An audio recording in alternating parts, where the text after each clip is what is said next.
अगर आप इस वीडियो को अंत तक देखते हैं तो आपको प्रॉमिस है कि आपको कुछ ना कुछ आपको यहाँ पे समझ में आएगा ही, ठीक है। क्योंकि देखिए हम ऐसा कुछ हर ऑप्शन को यहाँ पे क्लियर करेंगे ताकि कुछ ना कुछ चीज़ें आपको याद रहेंगी और उससे इम्पोर्टेंट क्वेश्चन भी हम आपको क्लियर करेंगे क्वेश्चन के अलावा भी। तो सबसे पहले अगर आप हमारे चैनल में नए तो चैनल को सब्सक्राइब कर लें और बेल आइकन ऑन कर लें, जिससे कोई भी हम वीडियो अपलोड करें आपके पास पहुँच जाए। तो आज हमारा जो लाइव टेस्ट हुआ था 21, उसके क्वेश्चन को डिस्कस करेंगे क्या क्या हमारे क्वेश्चन थे। टोटल क्वेश्चन हमारे 12 थे आज के लाइव टेस्ट में। अगर आपको भी लाइव टेस्ट देना है डेली तो आप लिंक डिस्क्रिप्शन बॉक्स में दी गई, वहां से आप ज्वाइन कर सकते हैं। चलिए स्टार्ट करते हैं बिना देरी के और अच्छे से हम आप हर ऑप्शन को क्लियर करते हुए चलेंगे, जिससे कि सारे आपके डाउट क्लियर हो जाएंगे, है ना। चलिए फर्स्ट क्वेश्चन आपसे पूछा जा रहा है, स्प्लिट पिन किस एंगल पर बेंड होती है। तो आपके माइंड में आना चाहिए कि स्प्लिट पिन हमारा किस तरह की होती है। तो पिछले वीडियो में काफ़ी हम डिस्कस कर चुके हैं, फिर भी हम आपको बताएंगे। स्प्लिट पिन क्या होती है, हमारी कैसल नट के साथ प्रयोग की जाती है। कैसल नट के साथ इसको प्रयोग करने से इसी वजह से हम क्या बोलते हैं कि कौन सा नट हमारा लॉकिंग नट की तरह कार्य करता है, वो हमारा कैसल नट होता है। क्योंकि कैसल नट में हमारा जो क्या होती है, उसमें हमारी कॉलर बनी होती है, उसी के बीच में हम क्या स्प्लिट पिन लगाते हैं, जिसके माध्यम से हम जो बोल्ट में जब हम कैसल नट को लगा देते हैं तो फिर हम नट को लॉक कर देते हैं स्प्लिट पिन के माध्यम से, है ना। ठीक है, चलिए नेक्स्ट पॉइंट इसमें हम बताते हैं स्प्लिट पिन का साइज कहाँ से लिया जाता है। तो स्प्लिट पिन का जो डायमीटर होता है, जो व्यास होता है, उसी से हम स्प्लिट पिन का साइज लेते हैं। ठीक है, ये हमारा सेकंड हो गया। नेक्स्ट पॉइंट आपको बताते हैं कि यह कितने साइजों में पाई जाती है। जो स्प्लिट पिन है हमारी 16 साइजों में पाई जाती है। किस साइज से किस साइज तक, तो यह 0.6 mm व्यास से, ध्यान से सुनिएगा, 0.6 mm व्यास से 20 mm तक की साइज में, 20 mm तक की साइज में इसका व्यास में पाया जाता है। ठीक है, स्प्लिट पिन का साइज हम उसके व्यास से लेते हैं और इसके बाद ये हमारी 16 साइजों में पाई जाती है। फिर ये कितने साइज से कितने साइज तक, तो 0.6 mm व्यास से 20 mm व्यास तक की हमारी स्प्लिट पिन पाई जाती है। अब स्प्लिट पिन का प्रयोग कहाँ करते हैं, बोल्ट पर प्रयोग करते हैं। तो बोल्ट का किस साइज तक के बोल्ट हम पर, किस साइज तक के बोल्ट पर स्प्लिट पिन का प्रयोग करते हैं, तो 170 mm व्यास तक के बोल्ट पर हम स्प्लिट पिन का प्रयोग करते हैं। तो किस साइज से किस साइज तक, देखिए यहाँ पर हमने बताया था 6 mm से छोटे जो भी हमारे बोल्ट होते हैं उन्हें स्क्रू बोलते हैं, लेकिन बुक में आपको दे रखा है कि 2.5 दे रखा है कि 2.5 mm से 170 mm, ठीक है, 170 mm व्यास तक के जितने भी बोल्ट हैं उनको उनमें स्प्लिट पिन का प्रयोग करते हैं। ठीक है, अगर 170 से ऊपर कोई हमारा बोल्ट का साइज है तो वहाँ पर हम स्प्लिट पिन का प्रयोग नहीं करते हैं। तो फिर से पॉइंट को सुनिएगा कि हम स्प्लिट पिन का प्रयोग किस साइज के बोल्ट पर करते हैं, तो 2.5 mm से 170 mm व्यास तक के बोल्ट पर इस स्प्लिट पिन का प्रयोग करते हैं। ठीक है, ये चीज़ आपको याद रखना है। तो फिर से आप रिकॉल कीजिएगा, स्प्लिट पिन हमारी 16 साइजों में पाई जाती है। यह कितने साइज से, 0.6 mm व्यास से 20 mm व्यास तक की हमारी स्प्लिट पिन पाई जाती है। और किस साइज तक के बोल्ट में प्रयोग करते हैं, 2.5 से 2.5 mm से 170 mm व्यास तक के बोल्ट पर इसका प्रयोग करते हैं। स्प्लिट पिन हमारी माइल्ड स्टील की बनी होती है, इसका व्यास, इसके व्यास से हम स्प्लिट पिन का साइज लेते हैं।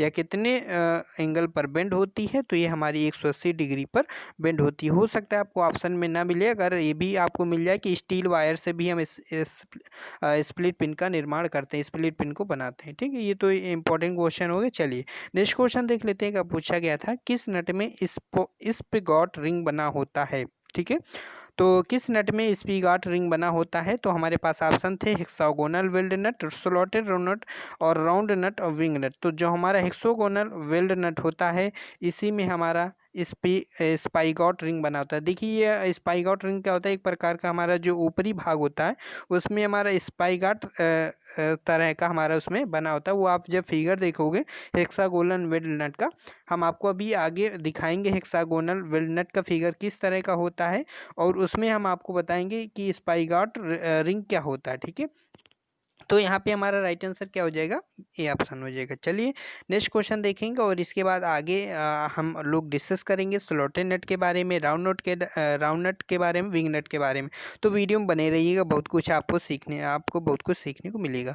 नेक्स्ट क्वेश्चन था, क्वेश्चन नंबर 3 पूछा जा रहा था, किस बोल्ट का प्रयोग स्ट्रक्चरल फैब्रिकेशन में किया जाता है। ठीक है, तो किस बोल्ट का प्रयोग स्ट्रक्चरल फैब्रिकेशन में किया जाता है। तो हमारे पास ऑप्शन था machine bolt, black bolt, hook bolt, आई बोल्ट। ठीक है, तो यहाँ पे बताना था आपको, ये हमारा यहाँ पे राइट आंसर हो जाएगा ब्लैक बोल्ट। ठीक है, अब यहाँ पे क्वेश्चन बहुत ही नॉर्मल पूछा जाता है कि मशीन बोल्ट और ब्लैक बोल्ट में अंतर क्या है, तो ये आपको पता होना चाहिए। देखिए होता क्या है फ्रेंड्स, जो हमारा ब्लैक बोल्ट होता है इसको हम फोर्जिंग, जब हम ब्लैक बोल्ट बनाते हैं तो फोर्जिंग तो कर लेते हैं, लेकिन हम मशीनिंग नहीं करते हैं। ठीक है, तो ब्लैक बोल्ट क्या होता है कि ब्लैक बोल्ट हम फोर्जिंग मतलब इस प्रकार जो हमारे बोल्ट होते हैं फोर्जिंग द्वारा तैयार करते हैं, लेकिन इनकी मशीनिंग नहीं की जाती। ठीक है, लेकिन मशीन बोल्ट में क्या होता है, इनकी हम फोर्जिंग करते हैं और इनकी मशीनिंग भी करते हैं। मतलब फोर्जिंग तो हम दोनों में करते हैं, लेकिन इसमें हम मशीनिंग नहीं करते हैं। इस वजह से जहाँ पर जिस असेंबली में क्लियरेंस होता है, जहाँ पर गैप होता है,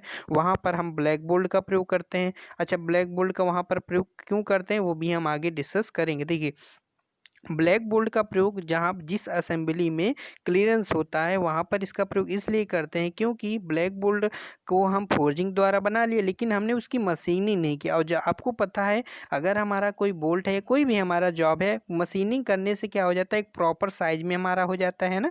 जैसे हमारा कोई बेलनाकार जॉब है तो उसको लेथ मशीन में उसकी मशीनिंग करते तो कितना अच्छा स्मूथ हमारा उस बेलनाकार बिल्कुल एक साइज में बढ़िया सा अच्छा सा फिनिश हुआ दिखाई देता। और एक्यूरेट उसका डायमीटर होता है, कहीं यहाँ पर मतलब उसका डायमीटर जो होगा हर जगह से सेम होगा लगभग। ये होता है मशीनिंग करना, मतलब है ना, लगभग में। अब यहाँ पे अगर हम उसकी मशीनिंग नहीं करें, मतलब क्या है, उसकी शुद्धता कम है। तो ब्लैक बोल्ट का प्रयोग जहाँ पर शुद्धता कम होती है वहाँ पर क्यों करते हैं। एग्जाम्पल में जैसे जहाँ पर असेंबली में क्लियरेंस होता है, कहने का मतलब जहाँ पर हमारी मशीनें होती है वहाँ पर ऐसे पार्ट जहाँ पर असेंबल होते हैं, वहाँ पर अगर उन सुराखों में अगर क्लियरेंस है तो वहाँ पर हम ब्लैक बोल्ट का प्रयोग करते हैं। क्यों करते हैं, देखिए इसका रीज़न ये है कि इस ब्लैक बोल्ट जो होता है इसका जहाँ पर भी प्रयोग करते हैं उसका हमारा सुराख बड़ा होता है, मतलब या बड़ा रखा जाता है। ठीक है, तो आपको याद रखना है ब्लैक बोल्ट का प्रयोग हम वहाँ पर करते हैं जहाँ पर या फिर वहाँ पर प्रयोग करते हैं जहाँ पर हमारे सुराख इसके साइज से अधिक हो गए। मतलब अगर हमारा ब्लैक बोल्ट का साइज हमारा 15 mm है तो इसके हमारा होल का व्यास है वो हमारा 16 mm होगा। क्योंकि हमारा जो 15 mm का बोल्ट का व्यास है ये हमारा शुद्ध नहीं है, इसमें हो सकता है कम साइज, थोड़ा सा ज़्यादा साइज हो, अधिक कम हो, कम ज़्यादा हो सकता है क्योंकि फिनिश किया हो इस बोल्ट की हमने मशीनिंग नहीं की हुई है ना। तो इस वजह से इसका जो हम प्रयोग करते हैं वो हमारा जो होल का व्यास होता है वो हमारा बड़ा होता है। ठीक है, अब यहाँ पे मशीन बोल्ट की हम बात कर लेते हैं। तो मशीन बोल्ट का प्रयोग वहाँ करते हैं जहाँ पर मशीनिंग में ऐसे पार्ट्स होते हैं जो जहाँ पर असेंबल करते समय या असेंबलिंग करते समय क्लियरेंस बहुत कम होता है। जैसे हमने बताया कि अगर असेंबल करते समय पार्टों में अगर क्लियरेंस बहुत है, मतलब होल में क्लियरेंस बहुत है, तो वहाँ पर हम किसका प्रयोग करेंगे, वहाँ पर हम ब्लैक बोल्ट का प्रयोग करेंगे। अगर क्लियरेंस कम है तो वहाँ पर हम करेंगे मशीन बोल्ट का प्रयोग करेंगे। क्यों करेंगे, देखिए मशीन बोल्ट ये हमारा फोर्जिंग के द्वारा बनाया जाता है, फिर उसको हम फिनिश कर मशीनिंग करते हैं, मतलब एक प्रॉपर साइज में हमारा मशीन बोल्ट बना होता है। तो इसके लिए जिस साइज का हमारा बोल्ट है लगभग उसी साइज का हमारा होल भी होगा।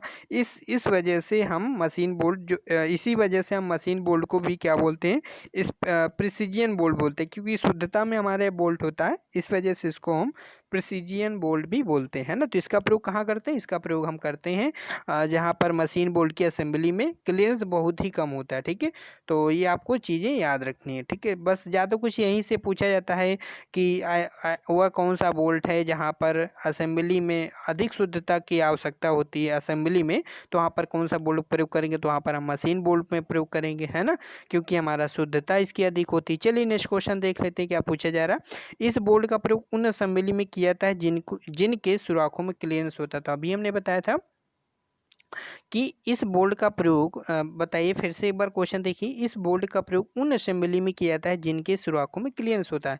मतलब जो हमारे सुराख होते हैं उनमें क्या है, क्लियरेंस है। क्लियरेंस का मतलब क्या है, गैप है ना, कि उसमें असमानता गैप है ना। तो इसका मतलब ये है कि हमें जहाँ पर उस साइज का प्रॉपर हमारा बोल्ट नहीं मिल रहा है तो वहाँ पर हम किस बोल्ट का प्रयोग करेंगे, तो वहाँ पर हम या फिर जब भी इस टाइप का वर्ड दे देते हैं कि सुराखों में क्लियरेंस होता है तो वहाँ पर हमेशा राइट आंसर आपका ब्लैक बोल्ट होगा। ठीक है, तो राइट आंसर है यहाँ पे हमारा क्या हो जाएगा, बी हो जाएगा। ठीक है, अगर सुराखों में क्लियरेंस कम है ऐसा कुछ करके देता कि वह कौन सा बोल्ट है जहाँ पर असेंबली में हमारा क्या है, क्लियरेंस बहुत कम है, तो वहाँ पर हम मशीन बोल्ट का प्रयोग करते हैं। अच्छा, यहाँ पे दो ऑप्शन और दे रहे हैं, हुक बोल्ट और आई बोल्ट के बारे में क्या होता है। तो हुक बोल्ट हमारा एंगल आयरन के साथ में प्रयोग किया जाता है। तो क्वेश्चन आ जाता है कि एंगल आयरन के साथ हमारा एंगल आयरन के साथ सीट कसने के लिए वह, क्योंकि सीट मेटल में हम इसका भी प्रयोग करते हैं, तो एंगल आयरन के साथ सीट कसने के लिए हम किसका प्रयोग करते हैं, वहाँ पर हुक बोल्ट का प्रयोग करते हैं। आई बोल्ट जो वेरी इंपॉर्टेंट क्वेश्चन है, इसका प्रयोग आता है, इसका क्वेश्चन आता है कि जहाँ पे हमें भार उठाने के लिए वहाँ पर कौन सा बोल्ट करते हैं, तो भार को उठाने के लिए वहाँ पर हम आई बोल्ट का प्रयोग करते हैं। तो ये चीज़ें आपको याद रखनी है ना। नेक्स्ट क्वेश्चन है, नेक्स्ट क्वेश्चन पूछा गया 5 नंबर, इस बोल्ट का प्रयोग वहाँ किया जाता है जहाँ पर असेंबली में अधिक शुद्धता की आवश्यकता होती है। तो अभी हमने देखो डिस्कस किया था कि वह कौन सा बोल्ट है जहाँ पर असेंबली में अगर अधिक शुद्धता की आवश्यकता होती है तो वहाँ पर हम मशीन बोल्ट का प्रयोग करते हैं। क्यों करते हैं, देखो रीजन भी पता होना चाहिए, तो इससे क्या होगा, चीज़ें आपको याद रहेंगी, है ना, लंबे समय तक। तो असेंबली में अधिक शुद्धता की आवश्यकता होती है, वहाँ पर हम मशीन बोल्ट का प्रयोग करते हैं। क्यों, क्योंकि इनकी हम फोर्जिंग करने के बाद इनकी हम मशीनिंग भी करते हैं। ठीक है, और ब्लैक बोल्ट में क्या होता है, इनकी हम फोर्जिंग करते हैं लेकिन मशीनिंग नहीं करते, इसलिए इनकी कम शुद्धता वाली जगह पे करते हैं, या फिर असेंबली में ऐसी जगह पे जहाँ पर गैप ज़्यादा, क्लियरेंस बहुत है, मतलब कि रफ ऐसी कोई मशीनें ज़्यादा मतलब गड़बड़, शुद्धता का कम है यहाँ पर है। अगर शुद्धता का विशेष ध्यान दिया जा रहा है तो वहाँ पर हम फिर मशीन बोल्ट का प्रयोग करेंगे। ठीक है, हुक बोल्ट का हमने बता ही दिया कि एंगल आयरन के साथ सीट को कसने के लिए, आई बोल्ट हमने बता ही दिया कि हम भार को उठाने के लिए प्रयोग करते हैं। नेक्स्ट क्वेश्चन क्या पूछा जा रहा है, किस बोल्ट को प्रिसीजन बोल्ट कहते हैं। तो वह कौन सा बोल्ट है जिसको हम प्रिसीजन बोल्ट बोलते हैं, तो आपको बताना था। तो हमारा कौन सा बोल्ट है, मशीन बोल्ट है ना, मशीन बोल्ट को हम प्रिसीजन बोल्ट बोलते हैं। ठीक है, शुद्धता बोल्ट। तो अब नेक्स्ट क्वेश्चन क्या पूछा जा रहा है, किस नट को फेस रेंच के द्वारा ही खोला व कसा जाता है। क्वेश्चन को ध्यान से सुनना है कि किस नट को फेस रेंच द्वारा खोला व कसा जाता है। ऑप्शन आपको मिल जाता है हेक्सागोनल वेल्ड नट, स्लॉटेड नट और राउंड नट और विंग नट। तो हमने देखिए आपको बताया क्या क्या था, ये काफ़ी आपको इससे टाइप के क्वेश्चन आपको कंफ्यूज कर रहे होंगे। देखिए हमने बताया था एक पिन फेस रेंच, देखिए पिन फेस रेंच और फेस रेंच में अंतर ये होता है कि पिन फेस रेंच जो होता है उसमें क्या होती है हमारी, उसमें हमारी पिन होती थी, पिन फेस रेंच में क्या होती है, हमारी पिन होती है। और जो हमारा फेस रेंच केवल होता है तो उसमें हमारी पिन नहीं होती, वो केवल इसमें एक लंबा सा ऐसे करके उसमें लगा होता है जिसको हम नट में फंसाते हैं। ठीक है, तो ये हमारा क्या है, इसको हम बोलते हैं पिन फेस रेंच, इसको हम बोलते हैं face wrench. Pin face wrench में इतना हो जाता है कि यहाँ पे पिन होती है और फेस रेंच में केवल यहाँ पे इस टाइप का फिगर होता है। तो इसको चलो इमेज में देखते हैं तो ज़्यादा क्लियर होगा कि ये फेस रेंच के द्वारा हम किस नट को खोलेंगे, टाइट करेंगे। यहाँ पे फेस रेंच बोल रहा, चलिए हम फिगर को समझते हैं, फिर उसके अकॉर्डिंग हम यहाँ पे आंसर को समझेंगे। अब ध्यान से केवल आपको फिगर पे नज़र होनी चाहिए, जो जो हम आपको बताएं अगर आप ध्यान देते तो वो आपको 100 में 100% आपको सारी चीज़ें समझ में आ जाएगी। जैसा कि हमने बताया था फेस रेंच में क्या होता है, फेस रेंच में देखिए हमने बताया था इस टाइप का होता है। देखिए यहाँ पे आपको दिखाई दे रहा है, यहाँ पे देखिए फेस रेंच इस टाइप का होता है, जबकि पिन फेस रेंच कैसा होता है, देखिए अंतर केवल पिन का होता है। ये हमारा पिन फेस रेंच है, इसमें क्या होती है, पिन होती है ना, थोड़ा सा आकृति इसकी सेम है ना, थोड़ा सा आकृति यहाँ पे है लेकिन उसी आकार का। देखिए ये भी सी आकार का है और इसका ये भी हमारा सी आकार का, लेकिन पिन फेस रेंच में यहाँ पर पिन है और जो सामान्य है वो फेस रेंच, केवल फेस रेंच की अगर बात करते हैं, देखिए इसमें लिखा भी हुआ, ऐसा नहीं कि हम अपने मन से कोई बात कर रहे हैं। यहाँ पे देखिए आपको फेस रेंच दिख रहा होगा, यहाँ पे फेस रेंच हमारा लिखा हुआ है, तो ये हमारा क्या है, फेस रेंच है। ठीक है, तो यहाँ पर इस टाइप का यहाँ पे बना हुआ है। अगर पिन फेस रेंच की बात करते हैं तो वहाँ पर पिन होती है। अब चलिए इसका बताते हैं यूज कहाँ पर करते हैं। तो फेस रेंच का प्रयोग हम कहाँ पर करते हैं, राउंड नट को खोलने के लिए, राउंड नट को खोलना है, कसना है, वहाँ पर प्रयोग कैसे प्रयोग करते हैं। देखिए इसमें क्या होता है, नीचे की तरफ हमारा इस टाइप का निकला होता है, ठीक है। इसमें भी देखिए आप निकला निकला हुआ है, इसमें भी निकला हुआ नीचे की तरफ। थोड़ा सा यहाँ पर ध्यान दीजिएगा तो आपको लग रहा होगा नीचे निकला हुआ है। तो करते क्या है कि एक इसमें हम यहाँ पर फंसाएंगे और इसमें फंसाएंगे, है ना। दोनों को फंसा के फिर यहाँ पे इस टाइप का यहाँ पे घुमाएंगे, या फिर इस टाइप का, जिस टाइप का हमें यहाँ पे कसना है या टाइट करना है ना, मतलब कि खोलना व बंद करना है। तो यहाँ पर इसका प्रयोग कहाँ करते हैं, फेस रेंज का प्रयोग हम करते हैं राउंड नट को खोलने के लिए, वो बंद करने के लिए, ठीक है। तो ये हमने समझा कि राउंड नट को किससे खोलेंगे, फेस रेंज के द्वारा खोलेंगे। अब हमने बताया था पिन फेस रेंज, अगर एग्जाम में आता है पिन फेस रेंज किसको खोलेगा, किस नट को खोलेगा, तो वो हमने बताया था कैपेसिटर नट को खोलेगा, कसेगा। देखो पिन फेस रेंज में क्या है, हमारी पिन है, तो ये ऐसे बोल्ट को खोलेगा, ऐसे नट को खोलेगा जिसमें क्या होगा, गोल गोल सुराख होंगे, है ना। तो ये पिन फेस रेंज इस नट को खोलेगा। ये कौन सा नट है, ये हमारा कैपेसिटर नट है ना। ये चीज़ें आपको याद रखनी है। चलिए अब यहाँ पे हमने बताया, अब ये कौन सा नट है, ये हमारा कौन सा है, ये देखिए हमने बहुत अच्छे से बताया था, ये हमारा रिंग नट है। तो रिंग नट हम क्यों बता रहे हैं, हम इसलिए बता रहे हैं क्योंकि इससे रिलेटेड एक क्वेश्चन हम आपको बताने जा रहे हैं। देखिए ये कौन सा नट है, इसलिए हम आपको बताने जा रहे थे, ये हमारा है राउंड स्लॉटेड नट। एक हमने बताया, आपको बताया राउंड नट, ठीक है।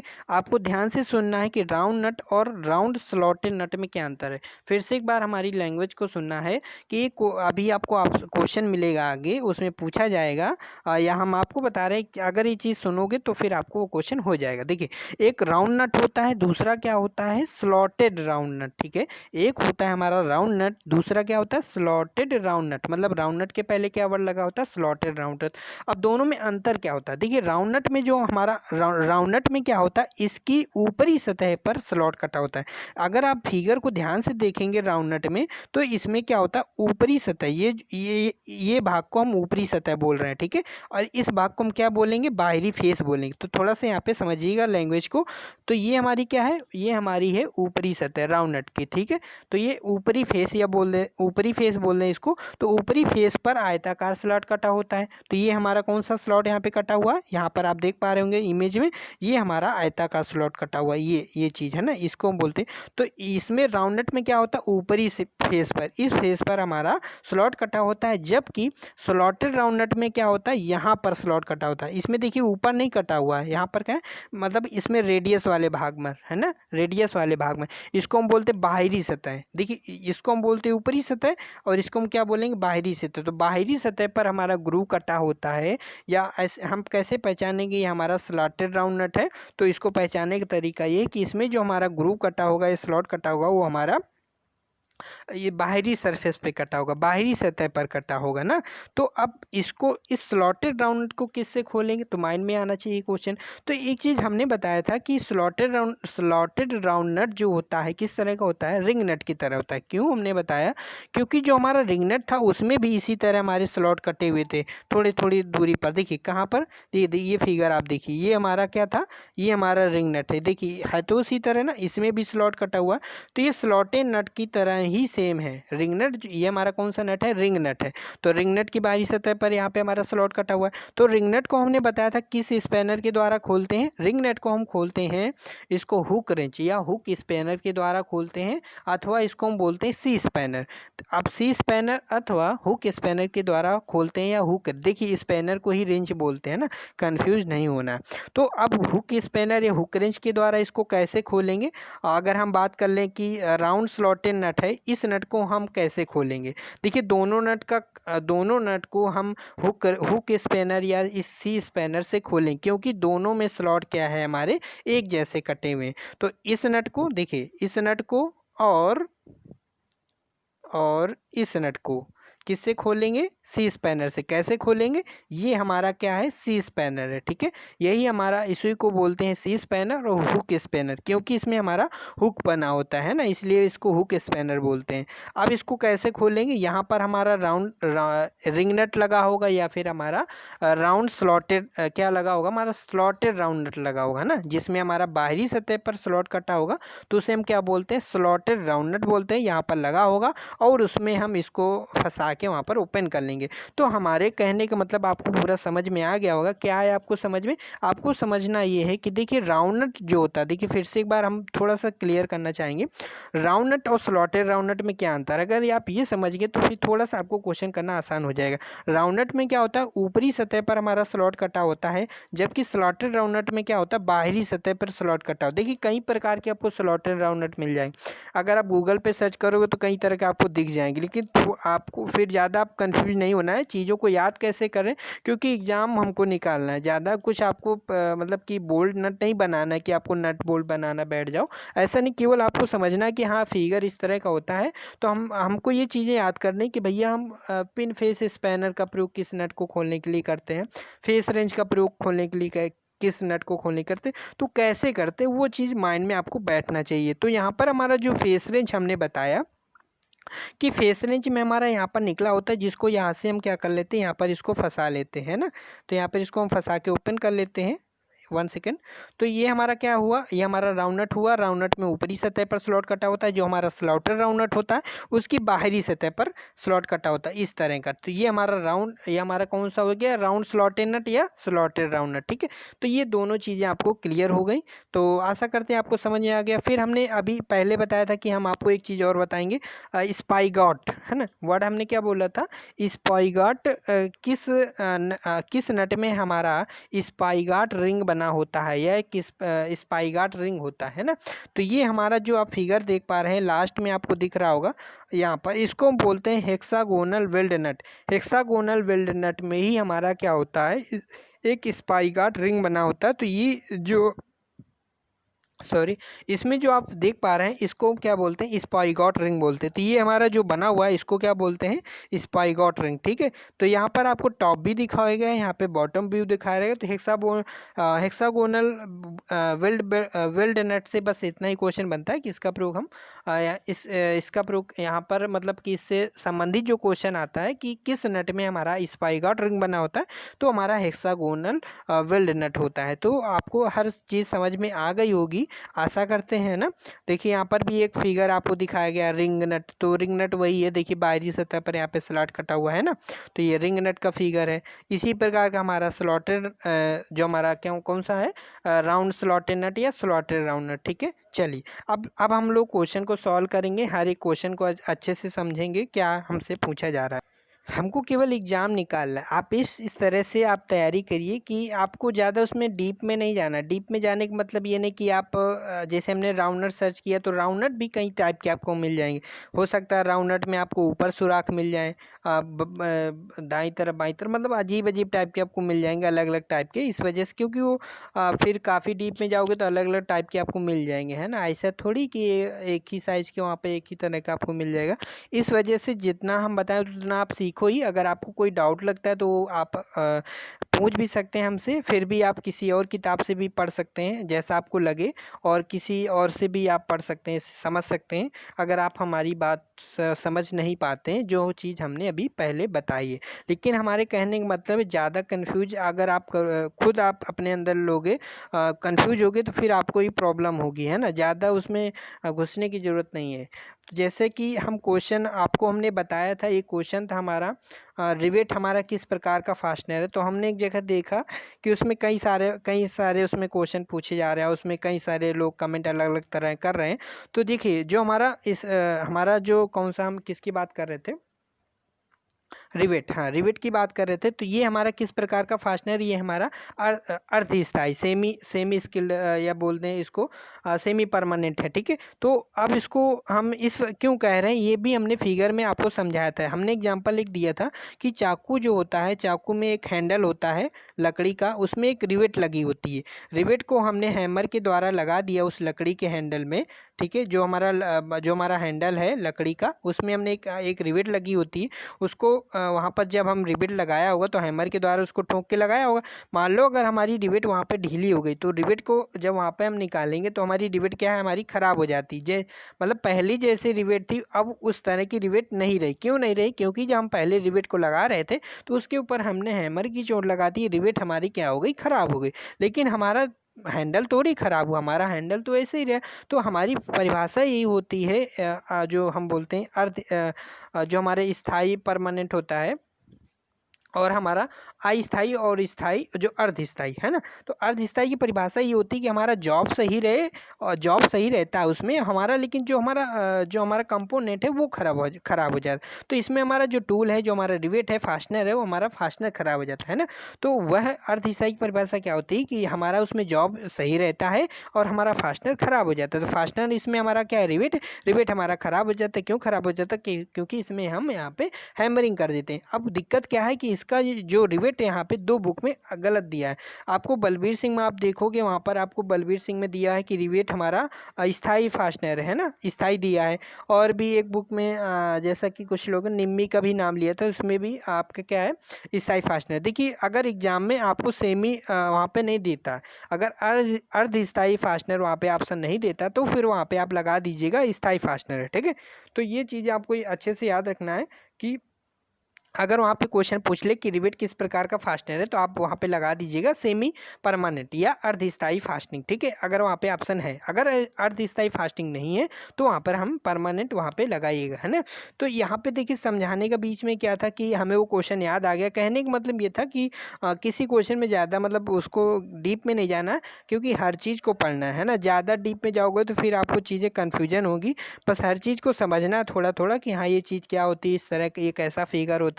ये आप समझोगे तो अच्छे से आप प्रॉपर तैयारी कर सकोगे। क्योंकि क्या होता क्या है कि जितना आप डीप में पढ़ोगे फिर वो चीज़ें भूल जाती हैं, इसलिए जितना पढ़ो उतना उसको याद रख सको, ऐसा पढ़ो, है ना। तो किस नट को हम फेस रेंच के द्वारा खोला या कसा जाता है? तो फेस रेंच हमारा कैसा होता है? फेस रेंच हमने बताया था कि उसमें हमारा इस टाइप का निकला होता है, और हमने बताया था फेस रेंच, है ना। तो फेस रेंच ये हमारा फिगर इस टाइप का हमने अभी बनाया था, तो फेस रेंच ये है, ठीक है। तो फेस रेंच के द्वारा किसको हम खोलेंगे? तो आपको माइंड में आना चाहिए कि भाई ये हमारा जो ये होता है, ये हमारा नीचे की तरफ होता है ना, नीचे की तरफ होता है। अब यहाँ पे फिगर तो हम नहीं बना पा रहे हैं, उसमें नीचे की तरफ था। तो कहने का मतलब जो हमारा कौन सा नट था जिसमें ऊपरी सतह पर हमारा क्या था, स्लॉट कटा हुआ था ऊपरी सतह पर, तो हमारा था राउंड नट। तो हमारा यहाँ पे क्या हो जाएगा, राउंड नट। तो राउंड नट यहाँ पे हमारा आंसर है। तो फेस रेंच के द्वारा हम किस नट को खोलेंगे? वहाँ पर हम राउंड नट को टाइट या खोलेंगे या कसेंगे, ठीक है। अगर यहाँ पे यहाँ पे ऑप्शन दे देता पिन फेस रेंज, तो वहाँ पे हमारा आंसर होता, या पिन फेस स्पैनर, तो वहाँ पे हमारा आंसर होता हमारा वहाँ पे एक ऑप्शन आपको दिख जाता कैपेसिटर नट। तो कैपेसिटर नट को खोलने के लिए यहाँ पे पिन फेस स्पैनर का प्रयोग करते हैं, ठीक है। अब हम यहाँ पे बता देते स्लॉटेड राउंड नट को किससे खोलेंगे। देखिए स्लॉटेड राउंड नट और रिंग जो हमारा नट होता है, ठीक है। तो रिंग नट और हमारा स्लॉटेड नट दोनों को हम सी स्पैनर या हुक स्पैनर के द्वारा खोलते हैं, क्योंकि हमारा जो स्लॉटेड नट होता है उसमें भी हमारा स्लॉटेड राउंड नट होता है, उसमें बाहरी सतह पर हमारा स्लॉट कटा होता है, जिसको हम सी स्पैनर की मदद के द्वारा हम खोल सकते हैं। जैसा भी हमने फिगर के माध्यम से समझाया है, तो आपको सब कुछ समझ में आ गया होगा, है ना। तो हमारा नेक्स्ट क्वेश्चन है, स्प्लिट पिन किस साइज तक के बोल्ट पर प्रयोग की जाती है? तो हमने बताया था स्प्लिट पिन हमारी 16 साइजों में पाई जाती है, जो कि हमारी कितने mm से कितने mm तक। तो हमने बताया था आपको चीज़ें याद रखनी, जितनी बार हम रिपीट करेंगे उतना आपको याद रहेगा। 0.6 mm से 20 mm तक, है ना। 0.6 mm से 20 mm तक की हमारी स्प्लिट पिन का व्यास होता है। यह कितने व्यास तक के बोल्ट में प्रयोग की जाती है? तो 2.5 170 mm तक के बोल्ट में प्रयोग किया जाता है। देखिए यूपीआर यूनियन की जो लोग तैयारी करें, तो यूपीआर यूनियन जो थोड़ा सा क्वेश्चन डीप में जाके पूछता है, तो ये चीज़ आपको याद रखना है ना। आप पेपर भी प्रीवियस पेपर देख सकते हो, वहाँ पे थोड़ा सा क्वेश्चन और बाकी एग्जाम में थोड़ा सा ज़्यादा डीप में नहीं आता, लेकिन यूपीआर यूनियन के हिसाब से इस टाइप के क्वेश्चन मतलब आ सकते हैं। प्लेन स्टेट कितने प्रकार का होता है? तो प्लेन स्टेट हमारे 3 प्रकार के होते हैं, type A, type B, type C, और उसमें अलग अलग उनके कार्य होते हैं। बस इतना ही, ज़्यादा कुछ डीप में नहीं आएगा। हाँ लेकिन स्टेट के बारे में एक कॉलर स्टेट होता है, मतलब अगर आपसे कोई पूछ ले कॉलर स्टेट किसे कहते हैं, तो जो हमारा स्टेट होता है, तो हमने कई बार आपको फिगर में बताया था कि ये हमारा कौन सा है। देखिए यहाँ पर फिर से एक बार हम थ्रेड बना देते हैं। मान लो इस टाइप की हमारी कोई थ्रेड है, ठीक है। तो जिस भाग में लंबी थ्रेड होती है तो उसे हम बोलते हैं नट एंड, जिस भाग में कम लंबाई में थ्रेड होती है उसे हम बोलते हैं मेटल एंड। तो ये हमारी मेटल एंड है ये वाली, और इसे बोलते हैं नट एंड। ये हमारा स्टड हो गया। लेकिन कॉलर स्टड किसे बोलते हैं? तो वहाँ पर एक कॉलर बनी होती है गोल गोल सी, तो वहाँ पर जिस स्टड में हमारी कॉलर बनी होती है उसे हम बोलते हैं कॉलर स्टड, है ना। ये चीज़ आपको याद रखना है। नेक्स्ट क्वेश्चन क्या पूछा जा रहा है, किस नट को हुक रेंच के द्वारा खोला या कसा जाता है। तो हुक रेंच हमारा माइंड में आ जाना चाहिए, हुक रेंच या फिर सी स्पैनर। हुक रेंच में क्या होता है, हमारा हुक बना होता है ना, मतलब कि इस टाइप का जो हमने वहाँ पर बताया था, इस टाइप का। तो ये वहाँ पर एक पिन लगी होती है ना, इस टाइप का। तो हमने फिगर में बताया था हुक रेंच या फिर सी स्पैनर। तो उसको हम किस नट को खोलते हैं, रिंग नट और स्लॉटेड राउंड नट। दो नट को हम हुक रेंच या सी स्पैनर के द्वारा खोलते हैं। कौन कौन सा, स्लॉटेड राउंड नट और रिंग नट।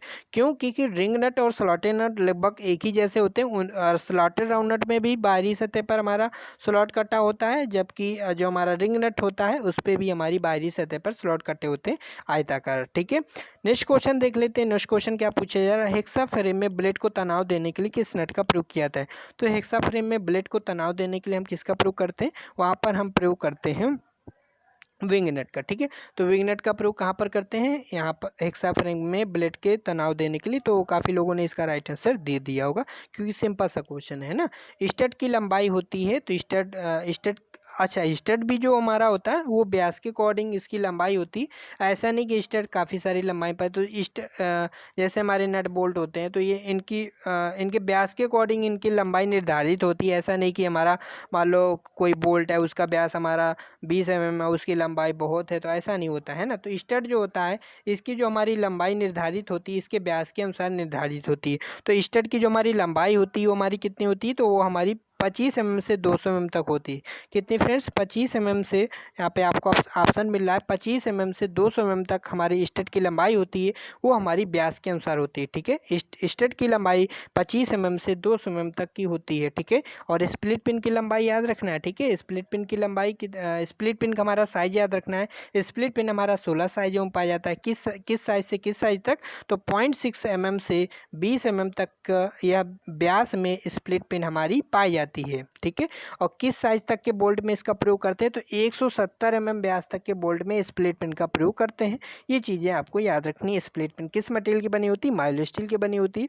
तो आज के इस क्लास में बस इतने ही क्वेश्चन थे, तो हर क्वेश्चन को हमने समझाने की कोशिश किया है। और कुछ चीज़ें जो भी यहाँ पे थोड़ा सा हम कुछ चीज़ें आपको अलग से बताने लगते हैं, तो वो भी आपको अच्छा ही लगता होगा, क्योंकि केवल क्वेश्चन का आंसर बता देने से कोई मतलब नहीं रहता, वो फिर आप बुक से भी पढ़ सकते हो, है ना। चीज़ों को किस प्रकार से याद रखना है, किस प्रकार से समझना है, वो हम इस वीडियो में हमने समझाने की कोशिश किया। अगर आपको समझ में आया है तो कमेंट करके जरूर बताइएगा। इससे क्या होता है, हमें अच्छा लगता है और हम उसी तरह से आपके लिए मेहनत करते रहेंगे। ठीक है, तो आज की इस वीडियो में बस इतना ही। इस वीडियो को अधिक से अधिक शेयर कीजिएगा, जिससे कि हमें और अधिक सपोर्ट मिल सके। इस चैनल को सब्सक्राइब करके जाइएगा। तो आज के इस वीडियो में बस इतना ही, फिर मिलते हैं कल एक नए तरीके से और नए जज्बे के साथ। तो आज की इस क्लास में बस इतना ही। Bye bye, good night.